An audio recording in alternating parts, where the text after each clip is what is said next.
आप सबको praise the Lord. परमेश्वर का धन्यवाद करते हैं इस दूसरे दिन के लिए जो लगातार परमेश्वर ने मुझे इस अवसर को दिया और मेरी सहायता और मदद किया कि आज इस दूसरे दिन भी इस पुकार ग्रुप के साथ बने रहने में मेरी सहायता और मदद की।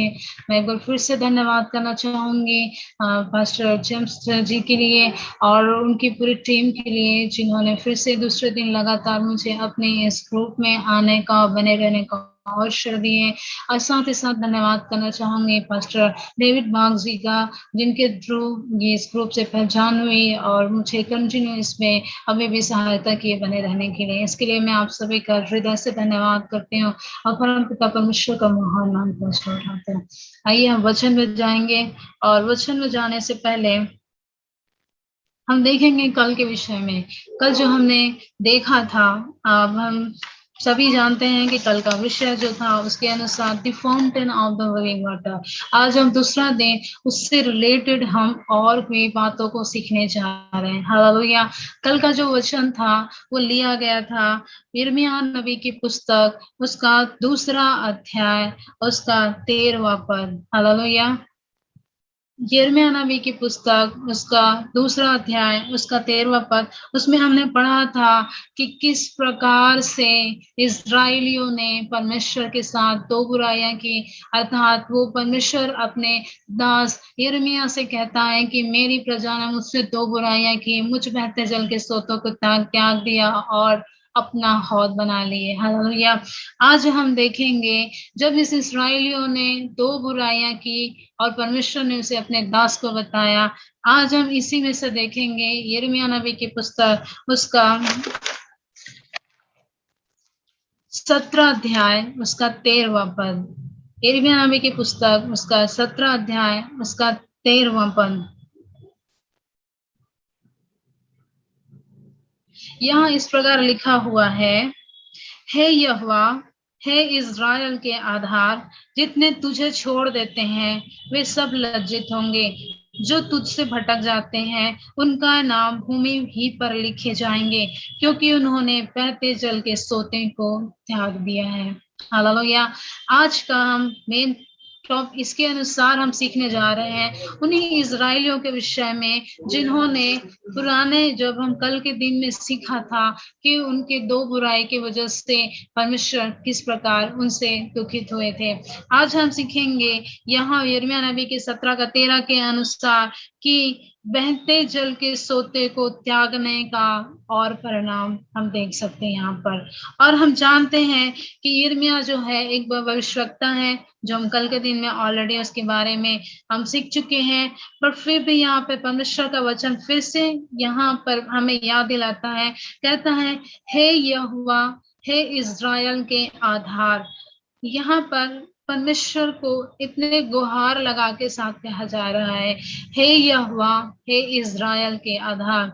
इज़राइली अर्थात परमेश्वर के चुने हुए लोग, पुकारे बुलाए हुए लोग, वो लोग जो उनके विषय में बात कर रहे हैं कि जितने लोग तुझे छोड़ देते हैं। यहाँ पर एग्जैक्टली नहीं बोला जा रहा है कि इजरायलियों ने छोड़ दिया, एग्जैक्टली नहीं बोला जा रहा है किसी एक व्यक्ति या किसी एक ट्राइब के लोग, बोला जा रहा है कि जितने लोग तुझे छोड़ देते हैं वे सब क्या है, लज्जित होंगे। हालेलुया। लज्जित होंगे कहा जा रहा है। और हम देख रहे हैं यहाँ पर बहते जल के सोते के विषय में, और हम जानते हैं हमारा बहता हुआ सोता पुराने नियम के अनुसार हम देख सकते हैं यहोवा परमेश्वर। अगर नए नियम में हमारे लिए बहते जल का सोता है वो प्रभु यीशु मसीह पवित्र आत्मा, वो प्रभु यीशु मसीह जिन्होंने आत्मक रूप में हमें वो बहता हुआ सोता दिया गया। हालेलुया।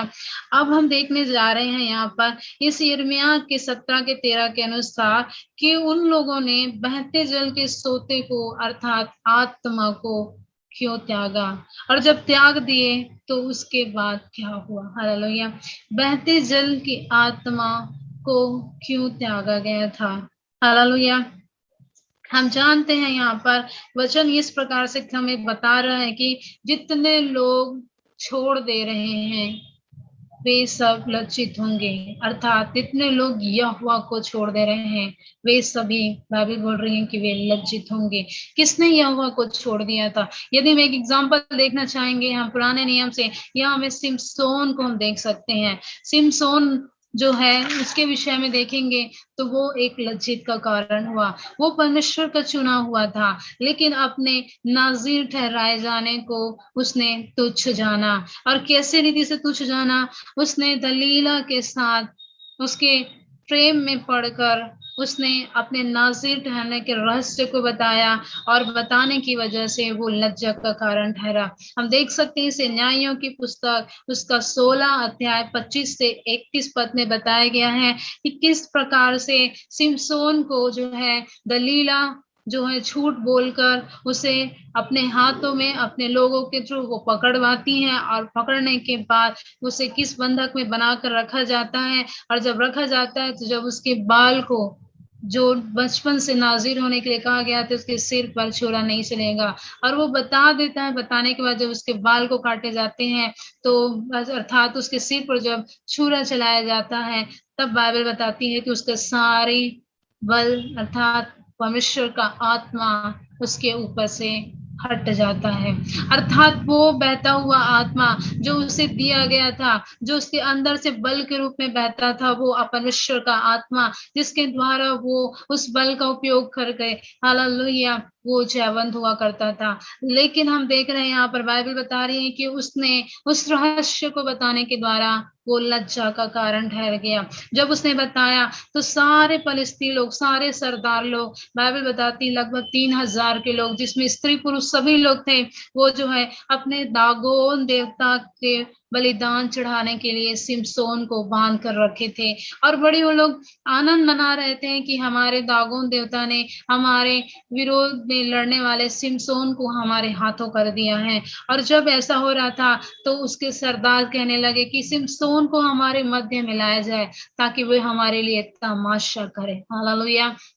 यहाँ पर वर्ड आया है बाइबल में कि वो हमारे लिए क्या करे? तमाशा करे। तमाशा का हिंदी अर्थ और होता है जो अपराध, दोष या हीन भावना के कारण किसी के सामने चुपचाप खड़ा हो। और हम देख सकते हैं यहाँ पे सिमसोन ने अपराध किया था। उसने उस परमेश्वर की आत्मा को, जो बहता हुआ सोता को, उसने भी तुच्छ जाना। और जब उसने तुच्छ जाना तो उसका परिणाम क्या हुआ? परमेश्वर की आत्मा उसके जीवन से उठ गया और वो निर्बलता में आ गया और उसको बांधा गया। और बांधने के बाद वो ऐसी निर्बलता में पड़ा रहा कि उसे कोई छुड़ा नहीं पाया। हालेलुया। बाइबल बताती है फिर वो खुद से प्रार्थना किया कि प्रभु मुझे एक बार फिर से वो बसामत है। लेकिन यहाँ पर वो सबके सामने एक लज्जा का कारण बन चुका था। प्रियो, जो परमेश्वर कह रहे हैं कि ये इज़राइल के था, जितने लोग तुझे छोड़ देते वे सब लज्जित होंगे। हालेलुया। अपनी गलती की वजह से उस बहते हुए आत्मा, बहते हुए जल की सोते अर्थात उस आत्मा को त्याग देने का और उसे छोड़ देने का परिणाम क्या हुआ? यहाँ पर वो लज्जा का कारण ठहरा। आगे बाइबल बताती है कि जो तुझसे भटक जाते हैं उनका नाम भूमि ही पर लिखे जाएंगे। हालेलुया। यहोवा के मार्ग से भटक जाना, उसका परिणाम क्या हो रहा है? सभी विश्वासी, सभी विश्वास करने वाले, प्रभु के पीछे चलने वाले लोग ये चाहते हैं कि उनका नाम जीवन के पुस्तक पर लिखा जाए। लेकिन परमेश्वर का वचन कह रहा है जो लोग परमेश्वर से भटक जा रहे हैं उनका नाम उस जीवन के पुस्तक में नहीं, वरन पृथ्वी ही पर लिखे जाएंगे, सॉरी भूमि ही पर लिखे जाएंगे कहा गया है। वो भूमि जो आने वाले समय में जो हर एक प्रकार की जो दुर्दशा हो रही है, जो बाढ़ों के द्वारा परमेश्वर की प्रकोप जो भड़केगा, तो उस समय उस पृथ्वी की दशा उलट पुलट कर दी जाएगी। बाइबल बताती है जब परमेश्वर का आगमन होगा उसके बाद बाइबल ऐसा कहती है कि नया आकाश और नई पृथ्वी होगी। अर्थात जब यीशु का आगमन होगा, उस आगमन में जब सारे लोग उठा लिए जाएंगे, जब न्याय का समय होगा, उसके बाद बाइबल बोलती है कि नई आकाश और नई पृथ्वी बनेगी। जब तक यहाँ पर बताया जा रहा है जो परमेश्वर से भटक जा रहे हैं उनका नाम कहाँ होगा? पृथ्वी, उस भूमि पर लिखी जाएगी जिसका कोई मोल नहीं है। वो पानी से बह जाएगा, पैरों से धूल में दब जाएगा, जिसकी कोई वैल्यू नहीं रह जाएगी। परमेश्वर इसे डायरेक्ट बोल रहा है। परमेश्वर से भटक जाना अर्थात परमेश्वर के सामने से अपने आप को हटा देना, अर्थात उन लोग के लिए है जो परमेश्वर की आत्मा को, जो परमेश्वर की बहते जल के सोते को त्याग दे रहे हैं। हालेलुया।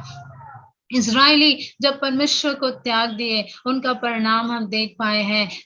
यिर्मयाह 2:13 के अनुसार यहाँ पर भी हम देख सकते हैं, उन्होंने परमेश्वर के साथ चलना नहीं चाहा और उन्होंने परमेश्वर के साथ दुख उठाना नहीं चाहा। उसकी प्रॉस्पेरिटी में कोई पैसे उठाने के लिए, पाने के लिए जिस दुख से गुजरना था, उन लोगों ने नहीं चाहा और उन्होंने बहते हुए जल अर्थात आत्मा को, परमेश्वर को त्याग दिया और हम देखें कि उसके जीवन से जल की नदियां बहना बंद हो चुका था।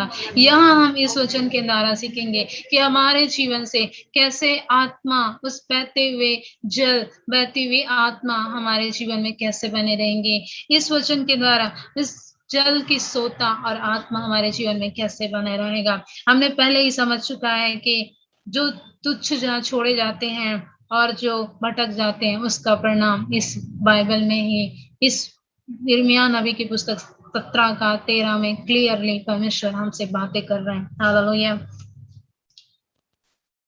यहाँ पे बताया भी गया है, यिर्मयाह नबी की पुस्तक जैसा पढ़ रहे हैं 17:5 में ही परमेश्वर इस प्रकार कहता है।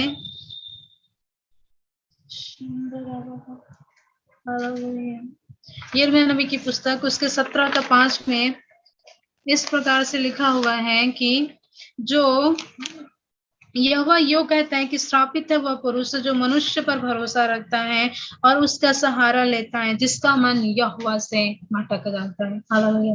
जो लोग यहोवा के मार्ग से भटकते हैं, वो दूसरों का सहारा लेना शुरू कर देते हैं और जो यहोवा पर बना रहता है भरोसा में, अर्थात हालेलुया, वो कहीं इधर उधर ताकता नहीं, इधर उधर भागता नहीं और वो केवल यहोवा पर ही बना रहता है। और जो यहोवा पर बना रहता है, बाइबल के समय में बता रही है कि उसके जीवन से जीवन जल की आत्मा नदियां बह निकलेगी।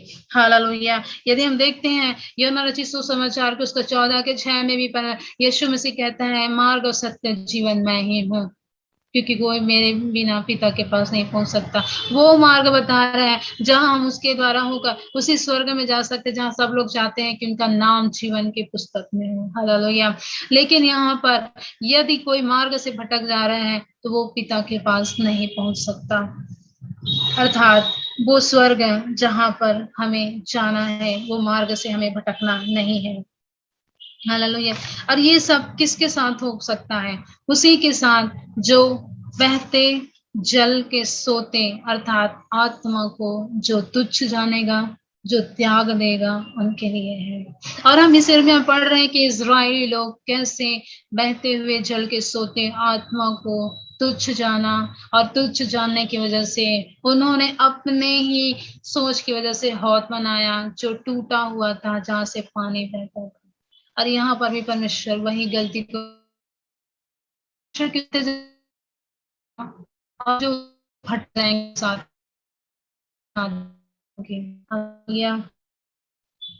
ये बाइबल हमें उसी का आईना हमें दिखा रहे हैं कि कैसे उसमें हम बना रहे। आज हम देखेंगे कि इस जल की आत्मा को हम अपने जीवन में कैसे बना सकते हैं और कैसे ये हमें बना रहेगा। हालेलुया। यदि हम देखें तो जकरिया नबी की पुस्तक, जकरिया उसका 14:8, 14:8, जकरिया नबी की पुस्तक उसका 14 और उसका 8,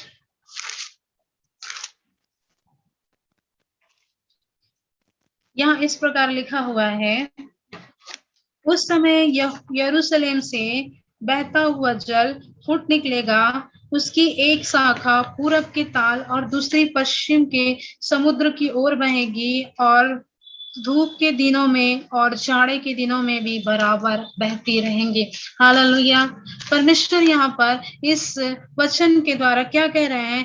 तो उस समय, कौन सा समय? जब वो परमेश्वर का दिन होगा, जब वो यहोवा का दिन होगा, जब वो परमेश्वर के दूसरे आगमन का दिन होगा, उस समय वो यरूशलेम से बहता हुआ जल फूट निकलेगा। ऑलरेडी पुराने नियम में ही परमेश्वर ने, जब सुलेमान ने जब टेम्पल को बनाया, उस मंदिर को बनाया यरूशलेम से, तो बाइबल बताती है उस मंदिर से परमेश्वर ने 4 धारा को बहाया, जिसके बारे में हम सीखने जा रहे हैं। या वही परमेश्वर कह रहा है कि यरूशलेम से बहता हुआ जल, वो जल ऑलरेडी यरूशलेम से बह रहा है। हम देख सकते हैं एक नदी में किस प्रकार होता है, छोटी सी धारा के रूप में वो बहते रहती है, लेकिन यहाँ लिखा है वो बहता हुआ जल, ऑलरेडी वहां से यरूशलेम से जल बह रहा है, लेकिन वचन बोल रहे हैं वो फुट निकलेगा। कब फुट निकलेगा? अब देखते हैं जब बाढ़ें आती हैं तो जो नदी में थोड़े थोड़े पानी रहते हैं किस प्रकार से भर जाता है, भर कर उफान मारने लगता है। और जब उफान के साथ बाढ़ आती है तो उसमें बनाए गए मेढ़े या छोटे बड़े जो होते हैं पुले, सारी चीजें उसकी बाढ़ में बह जाती हैं। और जब बहती हैं तो पानी इतना ज्यादा ओवरफ्लो होने लगता है कि वो अपना दिशा जहां से उसको मिलता है वो ऑटोमेटिक उस दिशा की ओर बहने चले जाते हैं। और बाइबल यहाँ पे बता रही है जो उस यरूशलेम से जो बहता हुआ जल था वो परमेश्वर के आगमन के दिन पर वो फुट निकलेगा। और जब फुट निकलेगा तो बता रही है कि उसकी एक शाखा पूरब की ओर और दूसरी शाखा पश्चिम की ओर से होते हुए समुद्र में जा मिलेंगी।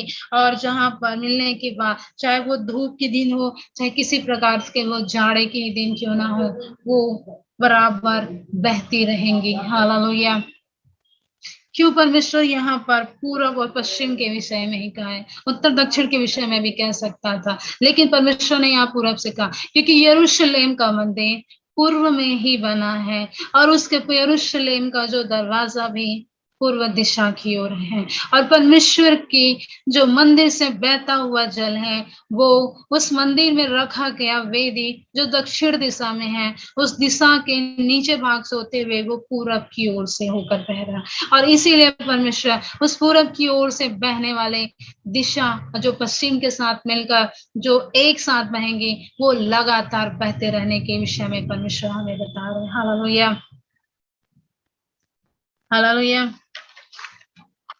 जब यह धारा जो बहता हुआ जल सोता परमेश्वर यहोवा यीशु मसीह जो यरूशलेम के बारे में बताया गया, इस यरूशलेम के बारे में अगर हम जानते हैं तो यरूशलेम एक पवित्र नगर कहा गया है, एक ऐसा पवित्र नगर जहां परमेश्वर की वाचा के संदूक को रखा गया। उसके लिए मंदिर बनाने के विषय में दाऊद ने सोचा, पर दाऊद के द्वारा नहीं, उसके पुत्र सुलेमान के द्वारा जब मंदिर बनाया गया, तब जब देखते हैं कि जब मंदिर बनाया गया तो उस मंदिर को बनाने के बाद जब सुलेमान ने समर्पण की प्रार्थना करता है, तो समर्पण की प्रार्थना करते हैं तो हम देख सकते हैं किस प्रकार से उस मंदिर में परमेश्वर की प्रकाश तेजो में उस जगह पर हुई। और जब प्रकाश उस जगह पर आया तो परमेश्वर वहां पर कहने लगा कि जो लोग इस पूर्व दिशा की ओर और इस मंदिर की ओर हाथ उठाकर देखकर प्रार्थना करेंगे मैं उसकी प्रार्थना सुनूंगा। अर्थात इससे पहले जो है राजा सुलेमान ने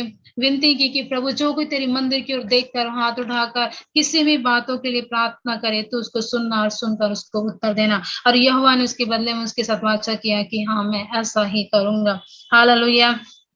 उत्पत्ति की पुस्तक में हमने देखा कि 2 अध्याय का 8 से 12 में कि संसार रूपी वाटिका को जब परमेश्वर ने बनाया और बनाने के बाद इस संसार में जितने जीव जंतु हैं, पेड़ पौधे, मनुष्य के लिए उसने 4 दिशा में उस आत्मा के जीवन जल की नदियां को बहाया। उस जब जीवन जल की नदियां को बहाया उस चारों दिशा से, ताकि इस पृथ्वी पर जितने चीजें उन्होंने बनाया परमेश्वर ने उसको बराबर में जीवन की जल की नदियां उनके लिए पर्याप्त मात्रा में जीवन का जल उसे मिलता रहे।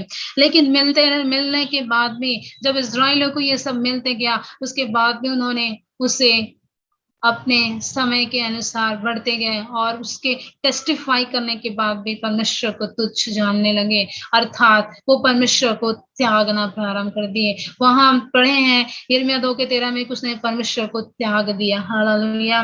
लेकिन अब हम यहाँ पर देख रहे हैं यरूशलेम मंदिर से भी किस प्रकार परमेश्वर ने इस दूसरी बार उसी आत्मा उसी बहते हुए जीवन जल के सोते को किस प्रकार यरूशलेम मंदिर से बहाया अपने लोगों के लिए, अपने चुने हुए अपने बुलाए हुए लोगों के, ताकि उनके जीवन से यह बहता हुआ जल बहती हुई आत्मा कभी बुझे ना, कभी कम ना हो, वरन ये आत्मा लगातार बहती जाए, ये सोता लगातार बहता रहे।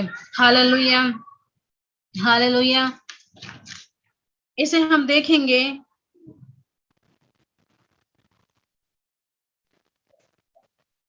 निकालेंगे यहेजकेल की पुस्तक, यहेजकेल उसका 47, यहेजकेल उसका 47। इसमें हम पढ़ेंगे 1 to 12 के बीच में कि परमेश्वर ने किस प्रकार से यरूशलेम के विषय में, उस मंदिर के विषय में बहते हुए आत्मा जल के सोते हुए बारे में हमसे वो बातें करते हैं। हालेलुया। हम देख पाएंगे यहाँ पर कि वो यरूशलेम जो पवित्र नगर ठहराया गया है, वो मंदिर जो पवित्र नगर में बनाया गया, ये वही मंदिर है जिससे जीवन जल की नदियां और आत्मा बहती रहती है। हालेलुया। परमेश्वर पुराने नियम में यरूशलेम को पवित्र मंदिर कहा, और नए नियम में अगर हम देखें तो परमेश्वर ने 1 कुरिन्थियों 3 अध्याय के 16 के अनुसार क्या कहता है कि तुम्हारा हृदय परमेश्वर का पवित्र मंदिर है। हालेलुया।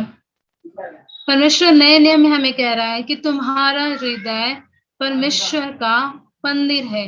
पुराने नियम में परमेश्वर ने यरूशलेम टेम्पल को बनवाया, और बनवाने के बाद वहां पर उस स्थान को पवित्र कहा, उस मंदिर को पवित्र कहा। और यहाँ नए नियम में हम देख सकते हैं परमेश्वर ने मनुष्य के हृदय को पवित्र मंदिर कहा है, जिसमें परमेश्वर की आत्मा वास करती है। यदि नए नियम के अनुसार हमारे हृदय को परमेश्वर का मंदिर कहा गया, जहां पर परमेश्वर की आत्मा वास करती है, तो वो आत्मा की धारा हम में होकर बहनी चाहिए। हालेलुया। वो आत्मा की धारा हमारे जीवन में से होकर बहनी चाहिए। यदि नहीं बह रही है तो हमें चेक करना है, क्या यिर्मयाह 17:13 के अनुसार छोड़ तो नहीं दे रहे हैं हम परमेश्वर को, छोड़ तो नहीं दे रहे हैं उस यहोवा को, त्याग तो नहीं दे रहे उस बहते जल के सोते को?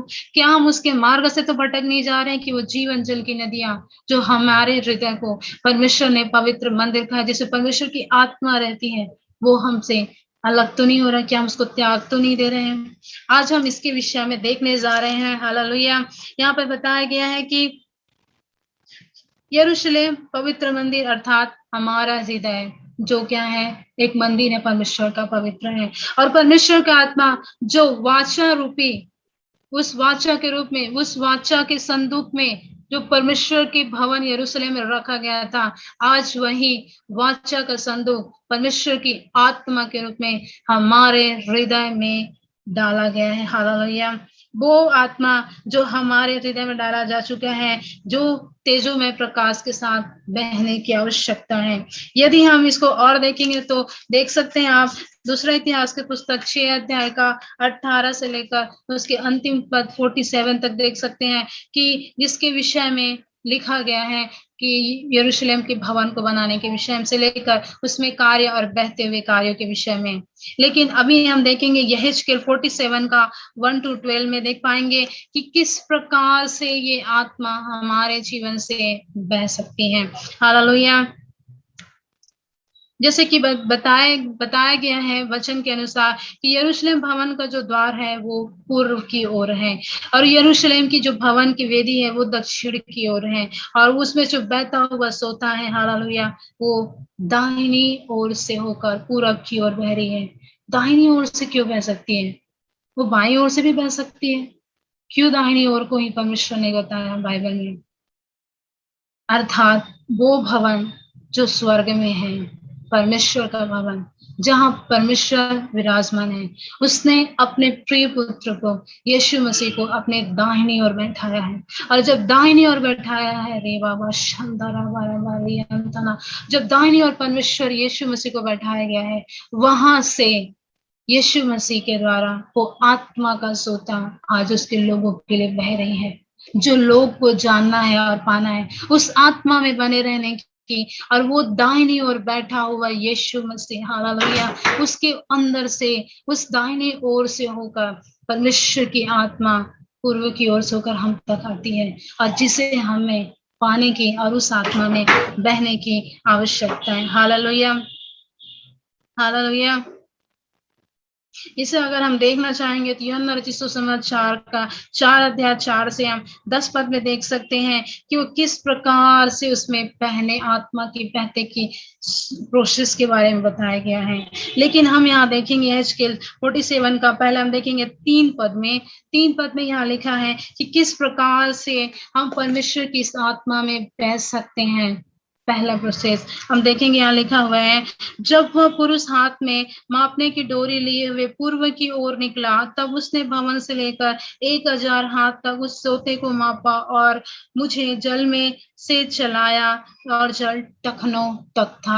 हालेलुया। ये यहेजकेल उस दूत के विषय में बातें कर रहा है, जब वो दूत जो है तो उसे परमेश्वर के भवन यरूशलेम के भवन में लेकर के जाता है, और जब यरूशलेम के भवन में लेकर के जाता है तो वो बताता है कि उसकी देवड़ी में लेके गया, और देवड़ी के नीचे से बता रहे परमेश्वर के जहाँ वेदी रखी, दक्षिण की ओर से पानी बहता हुआ चला जा रहा था। लेकिन तीसरा पद में बताया कि जहां से पूर्व दिशा थी वहां से लेकर बस वो 1000 लिखा है, 1002 रस्सी से मापा गया, अर्थात आधा किलोमीटर, हाफ किलोमीटर जब वो मापा गया तो बाइबल बताती है उसके टखनों तक पानी आ चुका था।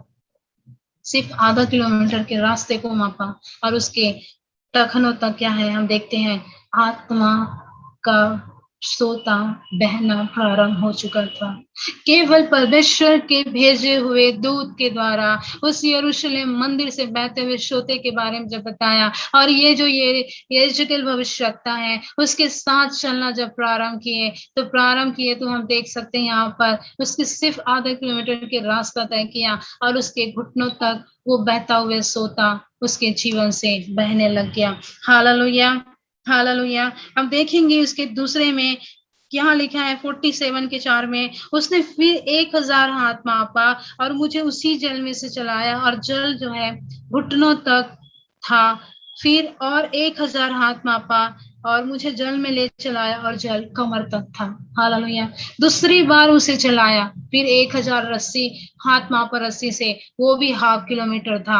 तो वो बाइबल बता रही है कि उसके पानी टखनों से लेकर घुटने तक आ गया। फिर तीसरी बार में उसी रस्सी के द्वारा 1000 मापा जा रहा है, अर्थात फिर से हाफ किलोमीटर, अर्थात तो वो पानी कमर तक आ चुका है। एक दूत परमेश्वर के द्वारा भेजा गया, एक दूत परमेश्वर के द्वारा भेजकर उसे उस जगह के बारे में बताया गया, उस बहते हुए आत्मा के जल के विषय में। और ये जो है दास परमेश्वर का यहेजकेल वो उस दूत के कहे के अनुसार करता चला गया, और हम देख पाते हैं कि बाइबल बता रही है कि उसके पीछे पीछे चलते चलते उस आत्मा के बहते हुए सोते में वो डूबता चला गया, और इस प्रकार डूबा कि चौथी बार में जब रस्सी के द्वारा उस फिर 1000 को मापा गया, तो बाइबल बताती है कि पानी उसके पूरे सर तक था।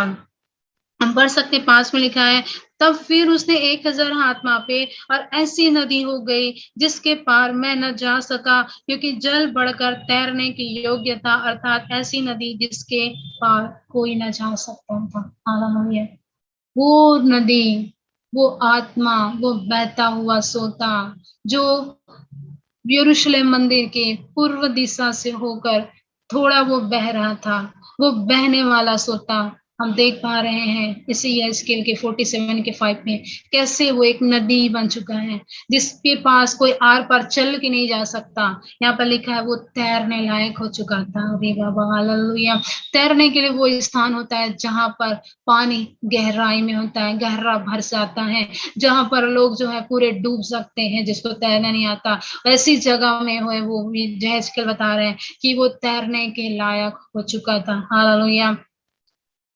यहेजकेल केवल एक एक हजार मापने की डोरी के रास्ते को तय करता चला गया, और हम देख रहे हैं कि वो आत्मा की नदी में वो बहता चला गया, और वो ऐसी आत्मा की नदी में डूब चुका। अगर जैसे हम किलोमीटर में देखें तो केवल 2 किलोमीटर की दूरी उसके लिए रही थी, केवल 2 किलोमीटर की दूरी। एक दर्शन में 2 किलोमीटर की दूरी में वो आत्मा की ऐसी नदी में डूब चुका था कि वो आत्मा के बहते हुए सोते को देख पाया, और देखा ही नहीं, वरन वो बाइबल बता रही, प्रमाणित है कि वो उसमें डूब चुका और वो तैरने के लायक हो चुका था। फिर बाइबल बताती है कि वो दूत जो है फिर उसे उसी जगह से वापस लाकर उस मंदिर के पूर्व की ओर ला करके खड़ा कर दिया, और तब वो प्रमाणित करता है कि बहता हुआ सोता, और ये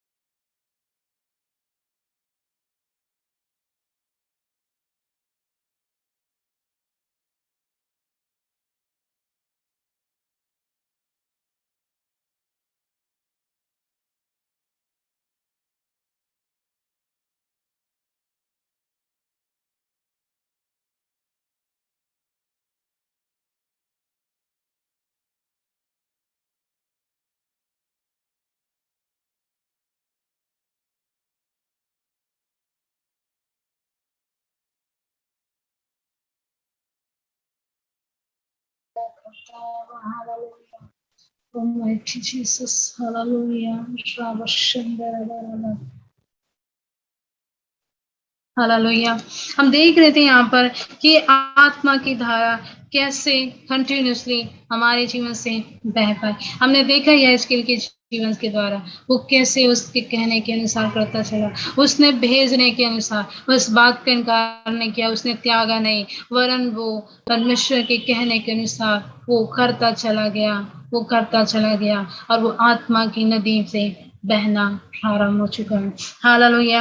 यदि इस बहते जल के सोते में यदि हम बने रहें तो इसमें भी हमारे लिए परिणाम है। क्या रिजल्ट है हम देख सकते हैं। 47 का 8 में है, क्या वहां लिखा है, तब उसने मुझसे कहा, यह सोता जो पूर्व देश की ओर से बह रहा है और अराबा में उतरकर ताल की ओर बहेगा और यह भवन से निकला हुआ सीधा ताल में मिल जाएगा और उसका जल मीठा हो जाएगा।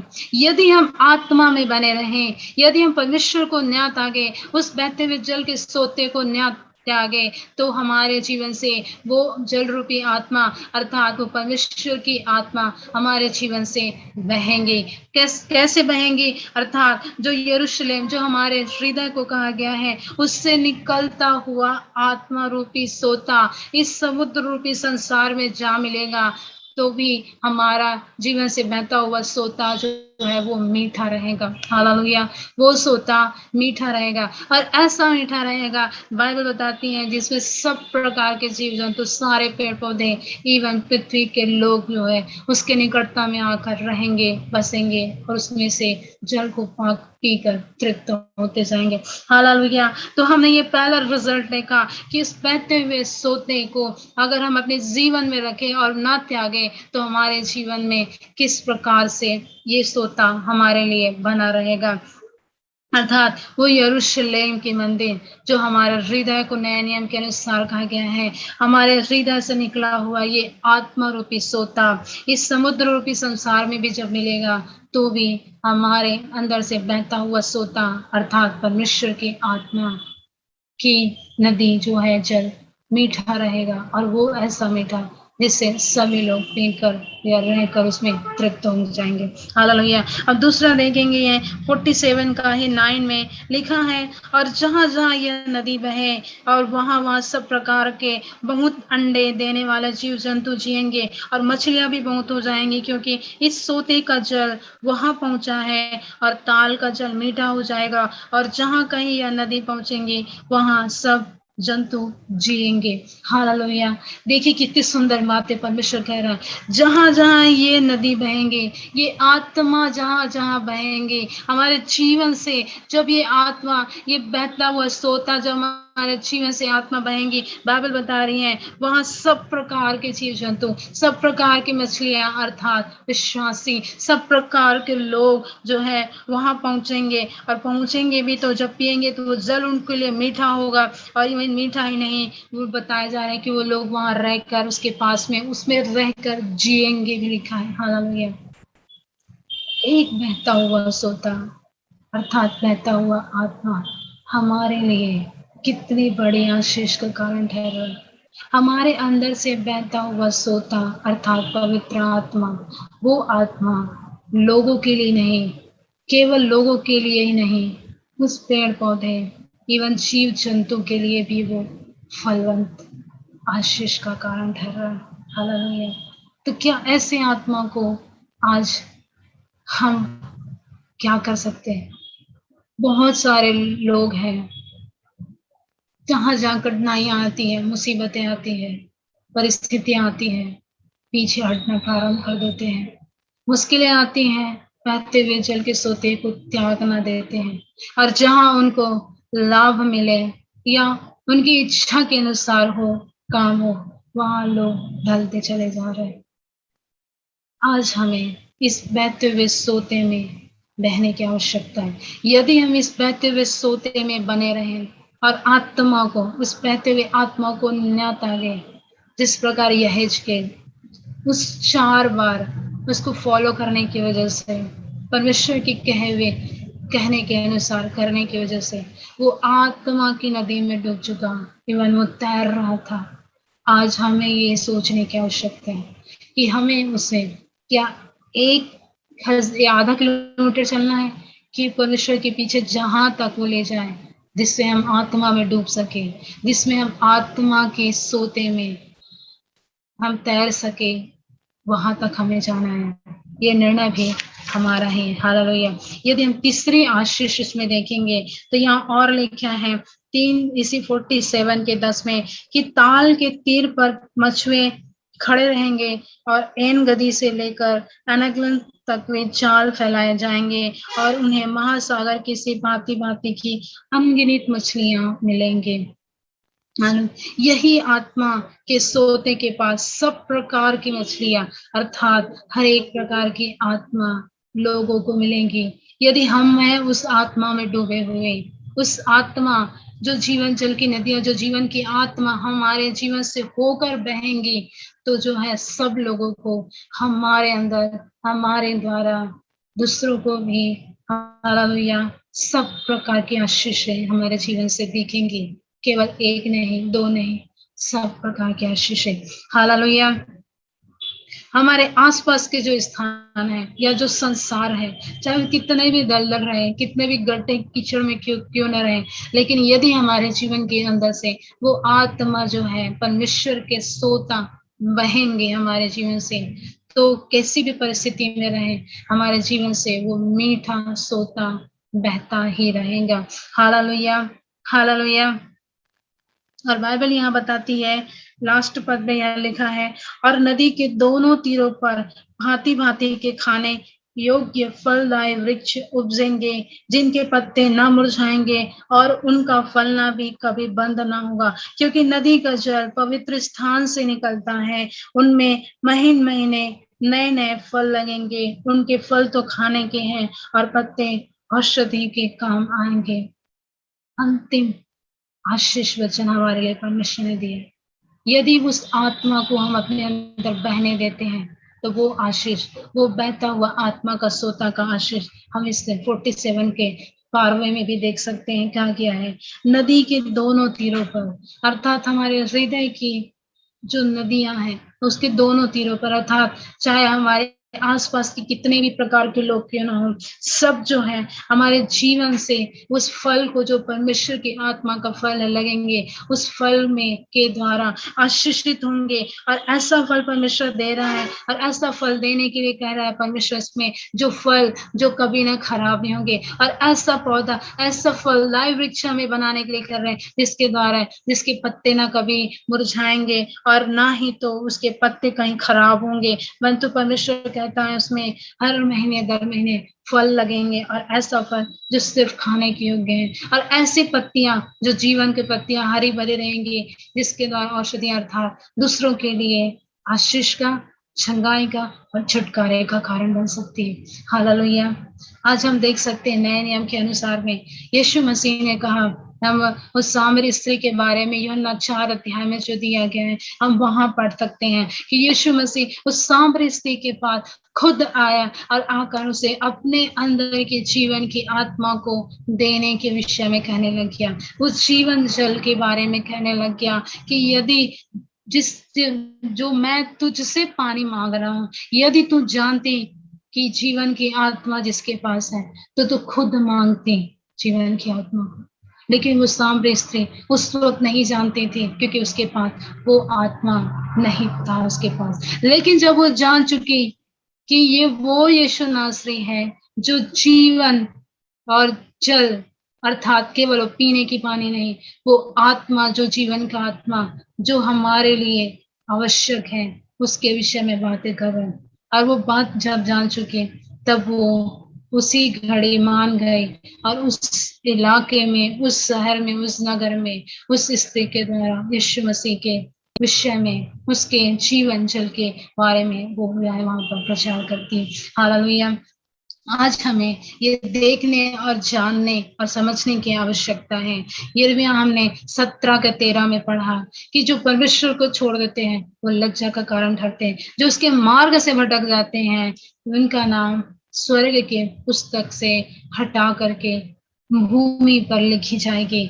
और वो लोग जो कौन होते हैं जो यहोवा को त्याग देते हैं। क्या आज हम यहोवा को त्याग तो नहीं दे रहे हैं? कुछ अच्छी चीजों के लिए, कुछ अच्छे कार्यों के लिए, कुछ हमारी इच्छा के अनुसार साथ ना हो पा रहा हो, उन सारी बातों की पूर्ति के लिए कहीं हम यहोवा को त्याग तो ना दे रहे हैं? प्रियो, आज हमने जो पढ़ा यहेजकेल की पुस्तक के अनुसार, उसके अनुसार फिर से परमेश्वर हमारे लिए उस चारों दिशाओं से, अर्थात वो चार स्टेज में हमें उस आत्मा में बहाने के विषय में सिखाया, किस प्रकार से परमेश्वर की आत्मा हमारे अंदर से बह सकती है। और हमने सीखा वो चार बातों को किस प्रकार से बह सकती हैं। और हम जब बहने देंगे अपने जीवन में, तो उसके बाद भी हमने चार आशीषों को सीखा है कि उस आशीष हमारे जीवन में कितना फलवंत हो सकती है, केवल हमारे लिए नहीं, वरन सबके लिए जो हमारे आसपास है, जो हमारे लोग हैं। हो सकता है हमारे चर्च परिवार, कलीसिया, हमारे अपने लोगों के लिए, सबके लिए ये आशीष का कारण बनेगा। हालेलुया। तो आज हमें इस्राएलियों के समान फिर से हमें वो त्यागना नहीं है, वरन उस बहते जल के सोते के पास रहें। हालेलुया। वो बहता हुआ जल का सोता जो हमें आत्मा में बहाने पर है, वो परमेश्वर, वो यीशु मसीह जो हमें अपनी आत्मा दिया है, वो पवित्र आत्मा दिया है जो हमारे अंदर बहने चाहता है। आज हमें बहने देने की आवश्यकता है। यह जिस प्रकार से वो चौथी बार फॉलो किया और वो आत्मा में वो तैरने लगा, आत्मा की नदी में। आज परमेश्वर की आत्मा भी हमारे अंदर इस रीति से चाहता है कि हम उसकी गहराई में जाए, उसकी उपस्थिति में इतनी गहराई में जाए, ताकि हमारे जीवन से ये बहता हुआ आत्मा की सोता बह निकले। और ऐसा बहे कि लोगों तक ही नहीं, पर पूरे संसार तक सब फैले, और जिसके द्वारा लोग हमें देखे, और उस बहते हुए सोते के द्वारा, आत्मा के द्वारा, और उस बह लगते हुए फल के द्वारा लोग जो है हमें पहचाने, और जिसके द्वारा परमेश्वर की महिमा।